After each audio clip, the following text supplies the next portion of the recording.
C ಬ್ಯಾಂಕ್ನವರು ಸಾಲ ಕೊಟ್ಟಿದ್ದ ಪರಿಣಾಮವಾಗಿ 18 ವರ್ಷದಿಂದ ನೆನೆಗುದಿಗೆ ಬಿದ್ದಂಥ ಸಕ್ಕರೆ ಕಾರ್ಖಾನೆ ಇಡೀ ಜಿಲ್ಲೆದಾಗ ಇದು ಚಾಲನೆ ಆಗಲ್ಲ ಎಂಬ ಪರಿಸ್ಥಿತಿದಾಗ ಸನ್ಮಾನ್ಯ ಗುರುಪಾದಪ್ಪ ನಾಗಮರಪಳ್ಳಿ ಸಾಹೇಬರು ಅವತ್ತು DCC ಬ್ಯಾಂಕು ಸರ್ಕಾರ ಮತ್ತು ರೈತರ ಸಹಾಯದೊಂದಿಗೆ ಈ ಕಾರ್ಖಾನೆ 18 ತಿಂಗಳಲ್ಲಿ ಸ್ಥಾಪನೆ ಮಾಡಿದ್ದಾರೆ.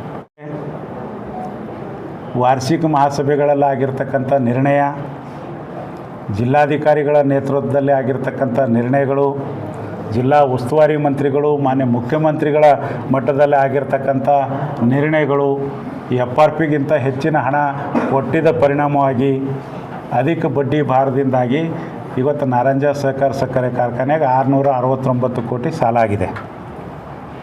ಆ 669 ಕೋಟಿ ಸಾಲದಲ್ಲಿ 78 ಕೋಟಿ ರೂಪಾಯಿ ಸಕ್ಕರೆ ಒತ್ತೆ ಸಾಲನೂ ಕೂಡ ಸೇರಿದೆ.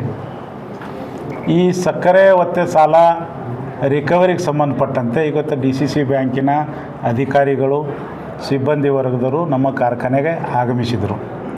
ಮೊದಲನೇದಾಗಿ ನಾನು ಅವರೆಲ್ಲರಿಗೆ ಸ್ವಾಗತ ಮಾಡೀನಿ ಮತ್ತು ಅಷ್ಟೇ ತೀವ್ರವಾಗಿ ಖಂಡನೆ ಮಾಡೀನಿ. ಅವರೇನು ಈ ಪದ್ಧತಿ ಉಪಯೋಗ ಮಾಡ್ಯಾರ ಇವತ್ತು ರಿಕವರಿಗಾಗಿ, ಅದು ಇಡೀ ಜಿಲ್ಲೆಯಲ್ಲಿ ಬ್ಯಾಡ್ ಮೆಸೇಜ್, ಅದು ಬ್ಯಾಂಕಿಗೆ ಮತ್ತು ಫ್ಯಾಕ್ಟ್ರಿ ಬಗ್ಗೆದಾಗ ರೈತರಲ್ಲಿ ಬ್ಯಾಡ್ ಮೆಸೇಜ್ ಕೊಡ್ತಕ್ಕಂಥ ಕೆಲಸ ಮಾಡಿದ್ರಿ. ಈ ನಿಮ್ಮ ಪದ್ಧತಿಯನ್ನು ನಾನು ಅಷ್ಟೇ ತೀವ್ರವಾಗಿ ಖಂಡಿಸ್ತೀನಿ ಅಂತ ಹೇಳಿದ್ದೀನಿ. ಅವರ ಈ ವರ್ತನೆ ತೀವ್ರವಾಗಿ ಖಂಡನೀಯದಂತ ನಾನು ಹೇಳೋಕ್ಕೆ ಇಷ್ಟಪಡ್ತೀನಿ. ಮತ್ತು ಅವರು ಈ ರೀತಿ ಬಿಹೇವಿಯರ್ದಿಂದ ಮಾನ್ಯ ಜಿಲ್ಲಾ ಉಸ್ತುವಾರಿ ಮಂತ್ರಿ ಸನ್ಮಾನ್ಯ ಈಶ್ವರ್ ಖಂಡ್ರೆ ಸಾಬ್ರ ಹೆಸರು ಕೆಡಿಸ್ತಕ್ಕಂಥ ಪ್ರಯತ್ನ ಇದರಲ್ಲದ ಅಂತ ನಾನು ಇವತ್ತಿನ ಸಂದರ್ಭದಲ್ಲಿ ಹೇಳೋಕ್ಕೆ ಇಷ್ಟಪಡ್ತೀನಿ. ಇವತ್ತು ಜಿಲ್ಲಾ ಉಸ್ತುವಾರಿ ಮಂತ್ರಿಗಳು ಮೊನ್ನೆ ಒಂದು ಸಭೆ ತೊಗೊಂಡ್ರು ಜಿಲ್ಲಾಧಿಕಾರಿ ಕಚೇರಿದಾಗ. ಭಾಳ ಅವ್ರಿಗೆ ಅನುಭವ ಇದೆ, ಭಾಳ ಸವಿಸ್ತರವಾಗಿ ಸಕ್ಕರೆ ಕಾರ್ಖಾನೆ ಮತ್ತು ರೈತರ ಪರ ಮಾತಾಡಿ 100 ರೂಪಾಯಿ ಹೆಚ್ಚಳ ಕೊಡಬೇಕು ಅಂತಿಲ್ಲ. ರೈತರ ಸಂಸ್ಥೆದ ರೈತರ ಅವಕಾಶ ಕೊಟ್ಟರು ನೀವು ಮಾಡಿರಿ, ನಾನು ಬೇಡಲ್ಲತ್ತಿಲ್ಲ, ನಾನು ಯಾರ್ದು ವಿರುದ್ಧ ಮಾತಾಡೋ ಮನುಷ್ಯ ಅಲ್ಲ. ಆದ್ರೆ ಅದು ಬಿಟ್ಕೊಟ್ಟು ಈ ರೀತಿ ನೀವೇನೋ 100-200 ಜನಕ್ಕೆ ತಂದು ಯಾರಿಗೆ ಹೆದರ್ಸ್ಬೇಕಂದ್ರು, ಯಾರಿಗೆ ರಾಂಗ್ ಮೆಸೇಜ್ ಕೊಡಬೇಕಂದ್ರು, ಯಾಕಿಂತ ತೀರ್ಮಾನ ಮಾಡಿದ್ರು, ಅದಕ್ಕೆ MD ಆಗಿರ್ತಕ್ಕಂಥ ಮಂಜುಳಾ ಮೇಡಮ್ ಅವರೇ ಉತ್ತರ ಕೊಡಬೇಕಂತ ನಾನು ಈ ಸಂದರ್ಭದಲ್ಲಿ ಹೇಳೋಕ್ಕೆ ಇಷ್ಟಪಡ್ತೀನಿ. ಅವರೇ ಉತ್ತರ ಕೊಡಬೇಕು ಇದಕ್ಕೆ. ಯಾಕಂದ್ರೆ ಸಿಬ್ಬಂದಿ ವರ್ಗದವ್ರ ಮ್ಯಾಗೆ ಹೆಡ್ ಆಡಳಿತ ಮಂಡಳಿಯಲ್ಲಿ ಇಮಿಡಿಯೇಟ್ MD ಇರ್ತಾರೆ. ಅವರು CEO ಏನದ ಅದಕ್ಕೆ ಉತ್ತರ ಕೊಡಬೇಕು. ಯಾಕೆ ಈ ಮಂದಿಗೆ ಕಳಿಸ್ರಿ, ಯಾಕೆ ಈ ಸೀನ್ ಕ್ರಿಯೇಟ್ ಮಾಡಿದ್ರಿ.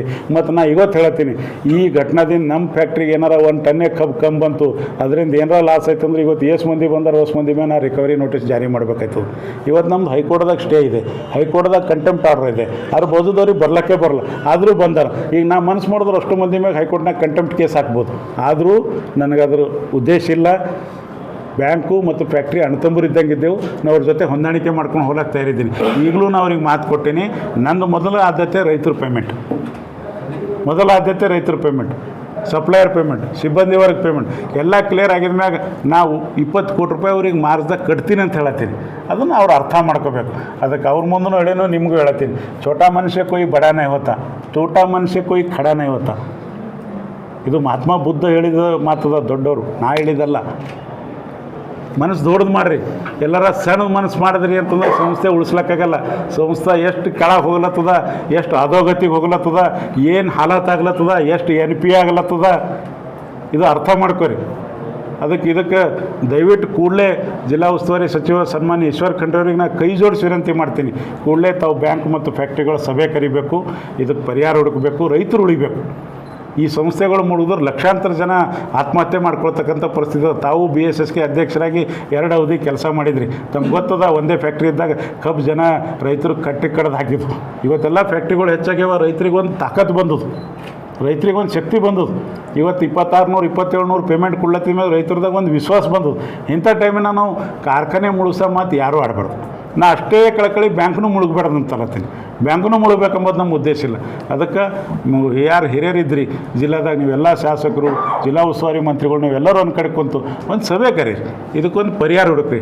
ನಾವೇನಾರ ತಪ್ಪು ಮಾಡಿದ್ರು ನಮಗೂ ಹೇಳ್ರಿ, ನಾವು ತಿದ್ಕೊಳ್ಳೋಕೆ ತಯಾರಿದ್ದೇವೆ. ನಾವೇನು ಹಿಂಗಲ್ಲತ್ತಿಲ್ಲ, ನಾವೇನು ತಪ್ಪು ಮಾಡಿಲ್ಲ, ಭಾಳ ಚಾಣ ಇದ್ದೇವೆ ಅಂತೇಳಿ. ನಮ್ಮದು ಏನಾರ ತಪ್ಪಿದ್ರು ಹೇಳ್ರಿ, ನಾವು ತಿದ್ಕೊಳ್ಳೋಕೆ ತಯಾರಿದ್ದೇವೆ. ಆ ನಿಟ್ಟಿನಲ್ಲಿ ದಯವಿಟ್ಟು ತಾವೆಲ್ಲರೂ ಸಹಕಾರ ಕೊಡಬೇಕು. ಮತ್ತು ಇವತ್ತು ಹೇಳತ್ತೀನಿ, ನಮ್ಮ ರೈತರು ಯಾವುದೇ ಗೊಂದಲಕ್ಕೊಳಗಾಗ್ಬೇಡ್ರಿ. ಇದು ಯಾವ ರಾಜಕೀಯ ಉದ್ದೇಶಕ್ಕಾಗಿ ನಡೆದೋ ನಿಮ್ಗೆ ಗೊತ್ತದ. ನಾರಂಜ ಶುಗರ್ ಫ್ಯಾಕ್ಟ್ರಿದಾಗ DK ಸಿದ್ದರಾಮಯ್ಯವರು, ಸನ್ಮಾನ್ಯ ಉಮಾಕಾಂತ್ ನಾಗಮರಪಳ್ಳಿ ಸಾಹೇಬರು, ನಮ್ಮ ಉಪಾಧ್ಯಕ್ಷರಾಗಿರ್ತಕ್ಕಂಥ ಬಾಲಾಜಿ ಚವ್ಹಾಣ್ ಮತ್ತು ನಮ್ಮೆಲ್ಲ ನಿರ್ದೇಶಕರು ರೈತರ ಹಿತ ಕಾಪಾಡ್ಲಿಕ್ಕೆ ನಾವು ಇಲ್ಲಿ ಕೂತಿದ್ದೇವೆ. ಎಲ್ಲಿ ತನಕ ರೈತರ ಹಿತ ಕಾಪಾಡ್ತೇವೆ, ಇಲ್ಲಿ ಕೊಡ್ತೇವೆ. ಯಾವತ್ತಾಗಲ್ಲ ಆಗೋ ದಿನ ರಾಜೀನಾಮೆ ಕೊಟ್ಟು ಯಾರಿಗೆ ಕೀಲಿ ಕೊಡು ಅಂತಾರೆ ಅವರಿಗೆ ಕೊಟ್ಟು ಹೊಂಟೈತೆ. ನಾವು ರೈತರು ನಮ್ಮ ಮಾಲಕರ, ಅವರೇ ನಮ್ಮ ಸುಪ್ರೀಂ ಕೋರ್ಟ್ ಅರ, ಅವ್ರ ಆಜ್ಞೆ ಅನುಸಾರ ಅವ್ರ ಹಿತ ಕಾಪಾಡೋ ಕೆಲಸ ನಾವು ಮಾಡ್ತೇವೆ ಅಂತ ಹೇಳಕ್ಕೆ ಇಷ್ಟಪಡ್ತೀವಿ. 20 ಕೋಟಿ ನಾನು ಒಂದು ರೋಡ್ ಮ್ಯಾಪ್ ಸಬ್ಮಿಟ್ ಮಾಡೀನಿ 2023ದಾಗ 22 ಜೂನ್ 2023ಕ್ಕೆ ಆಗಿನ ಅಧ್ಯಕ್ಷರು ಆಗಿರ್ತಕ್ಕಂಥ ಸನ್ಮಾನ್ಯ ಉಮಾಕಾಂತ್ ನಾಗಮರ್ಪಳ್ಳಿ ಸಾಹೇಬರು ಶುಗರ್ ಫ್ಯಾಕ್ಟ್ರಿ ಅಧ್ಯಕ್ಷರದು ಬ್ಯಾಂಕಿನಾಗ ಒಂದು ಮೀಟಿಂಗ್ ಕರೆದಿದ್ರು. ಕರೆದಾಗ ನಾನು ರೈಟಿಂಗ್ನಾಗ ಕೊಟ್ಟೀನಿ, ನಾನು ವರ್ಷಕ್ಕೆ 20 ಕೋಟಿ ಕಟ್ತೀನಿ ಸರ್, ರೋಡ್ ಮ್ಯಾಪ್ ಅದಂತಂದು. ಅದು ಇವತ್ತಿನ ತನಕ ಬ್ಯಾಂಕಿನವ್ರು ನಮಗೆ ಏನದಂತಂದ್ರೆ ಏನೂ ರಿಪ್ಲೈ ಕೊಟ್ಟಿಲ್ಲ. ನಮಗೆ ಅಲೋ ಮಾಡಿದ್ರಲ್ಲ, ಆ ಬ್ಯಾಂಕು ಫ್ಯಾಕ್ಟ್ರಿ ಉಳಿಲಕ್ಕೆ ಅದಕ್ಕೆ ಬಿಟ್ಟರು ಪರ್ಯಾಯ ಮಾರ್ಗನೇ ಇಲ್ಲ. ಇಲ್ಲ ಸರ್ಕಾರ ಕೊಡಬೇಕು, ಇದ್ರಾಗ ಇಷ್ಟೇ ಮಾತದ.